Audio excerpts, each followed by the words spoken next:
This dress still causes pain. It still carries so much significance for both my mother and my father.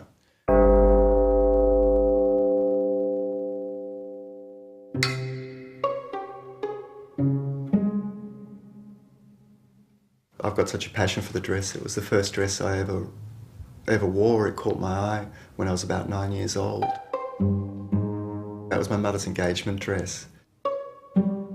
She'd been working really hard, working as a cleaner in Queen Victoria Hospital, until she'd got her degree in nursing. She really had to scrimp and save to get all this money together to buy this dress. It was her first real major purchase since she had come to Australia in 1956. So I went to my mother's cupboard looking for clothes, and I came across this dress. So I grabbed it, I quickly bolted up the corridor and into my bedroom and tried it on. It felt beautiful. But then, naturally, I had to go and see myself in the mirror and see what I looked like. That was the next thought. So I quickly bolt 2 or 3 doors down the corridor and into the bathroom and have a look in the mirror. Just about made it into the doorway of my bedroom when my father came across the corridor. I'm leaning against the door, trying to keep him out. He's pushing against the door to try and come in, and then finally, because he was much bigger than me at the time, the door swings open and there I am standing in the dress.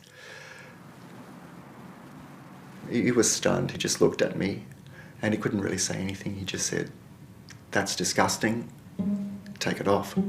I felt quite ashamed at the time, not because of really what I was doing, but what I thought my father would be thinking of me. Probably every couple of weeks I'd do the same thing again. I'd sneak down and pull it out and put it on. My father was the head of the family. If anyone upset our father, that would create upset through the family.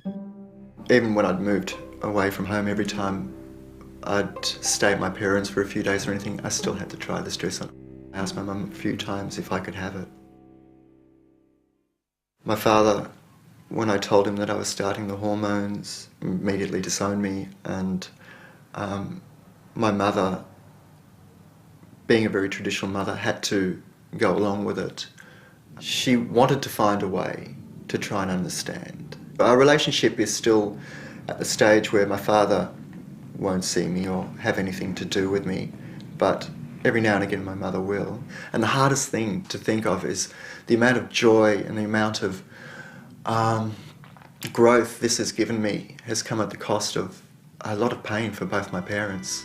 I got the dress on the promise that I didn't wear a written dress in it for the camera. I've had to grab this dress without him knowing. I have to do all these sort of things still secretly, the same as if I was 9 years old and sneaking into my bedroom and putting the dress on. Well, one day Mum called and she said that Dad didn't have much longer and to come down, to tie my hair back and just see what happens.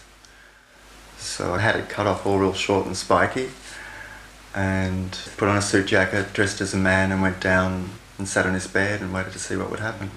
He opened his eyes, and first he looked very angry and surprised, but then he smiled and just reached out and rubbed my hair for the next 10 to 15 minutes, and 2 days later he died. My mother and I naturally have started to get a fair bit closer. There was many years of catching up to be done. But I think I see her just about every weekend now, and while she can't still fully understand, she is free now to make an effort and to try, and yeah, we've got a relationship again. And Mum's let me keep the dress.